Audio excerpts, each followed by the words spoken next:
Assalamualaikum warahmatullahi wabarakatuh. Halo semua, kembali lagi bersama saya Diana Handriani. Nah, pada kesempatan kali ini saya akan membagikan beberapa tips atau cara bagaimana mengasuh anak untuk mendisiplinkan moral pada usia dini. Nah, pada era new normal saat ini, kita kembali beradaptasi dengan situasi dan kondisi yang baru. Setelah beradaptasi dengan masa pembatasan sosial pada masa pandemi COVID-19, sekarang interaksi dalam keluarga berubah karena menghabiskan lebih banyak waktu di rumah. Peran orang tua harus lebih adaptif dalam menyikapi berbagai tantangan dan permasalahan yang muncul, termasuk ketika mengasuh anak. Nah, dan tentu saja sebagai orang tua, kita harus menyikapi perkembangan anak selama di rumah dengan tetap mendisiplinkan anak, membentuk kebiasaan dan karakter anak selama di rumah. Lantas, bagaimana cara menasihati anak secara tepat untuk mendisiplinkan anak pada usia dini? Nah, di sini ada 5 tips yang dapat kamu gunakan untuk menasihati anak secara tepat. Yang pertama, atur posisi bicara dengan anak.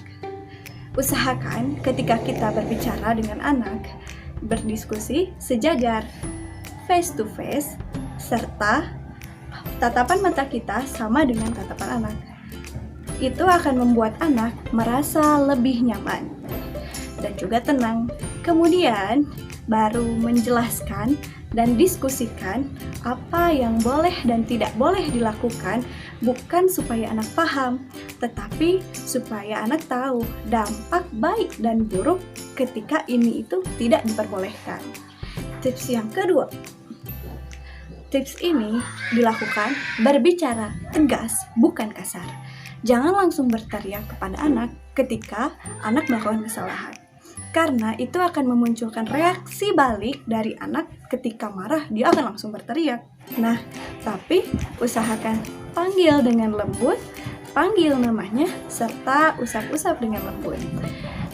Tegas dan kasar adalah dua hal yang berbeda. Ketika orang tua berdalih untuk mendisiplinkan anak, orang tua terlampaui tegas, sehingga yang terjadi adalah tindakan kekerasan baik secara verbal maupun fisik. Keduanya memiliki konsekuensi yang buruk terhadap perkembangan anak. Tegas, nada bicara memang perlu dilakukan, namun tetap harus mengandung kata-kata kasih sayang. Tips yang ketiga, selalu biasakan bertanya untuk menggali jawaban anak. Contohnya, Tia, kenapa kamu mengambil mainan adik? Nah, hal ini akan melatih anak untuk mengungkapkan perasaannya, dan orang tua bisa memberikan saran yang tepat kepada anak ketika kita sudah tahu alasannya. Karena terkadang kita sebagai orang tua langsung menegur anak tanpa tahu alasan kenapa anak melakukan hal tersebut. Hal itu bisa terjadi karena anak memang tidak tahu dan kita yang tidak pernah memberitahu. Tips yang keempat. Nah, pada tips yang keempat ini adalah tips yang paling penting dilakukan oleh orang tua, yaitu mendengarkan. Kenapa? Mendengarkan adalah salah satu faktor yang penting, karena orang tua terlalu sibuk dengan urusannya masing-masing sehingga tidak punya waktu untuk mendengarkan cerita anak. Dan orang tua sering tidak mau mendengarkan alasan anak, padahal mereka mempunyai jawaban tertentu mengapa mereka melakukan hal tersebut. Nah, ketika kita telah mendengarkan, kita bisa mendiskusikan bersama anak kenapa hal itu dilakukan dan apa solusi terbaik dan saran yang bisa kita berikan kepada anak. Dan ini juga bisa jadi koreksi dan evaluasi buat kita sendiri loh, untuk menjadi orang tua yang lebih baik lagi. Tips yang kelima.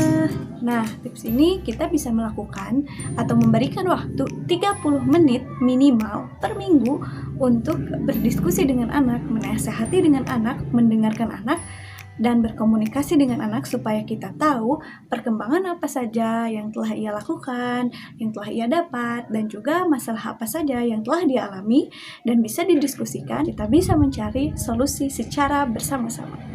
Karena salah satu kunci keberhasilan orang tua adalah saat mendidik anaknya dengan perasaan yang bahagia. Rasa tenang, rasa senang, rasa nyaman, berkomunikasi dengan anak, mendengarkan anak, bermain, dan akan membuat anak nyaman. Anak usia 0-7 tahun adalah masa mereka untuk bahagia dan bermain. Cara ini akan membentuk kebiasaan disiplin pada anak usia dini. Itu dia 5 tips yang dapat saya berikan kepada kalian semua. Semoga tips ini ataupun video ini bermanfaat untuk kita semua. Wabillahi taufiq wal hidayah. Wassalamualaikum warahmatullahi wabarakatuh.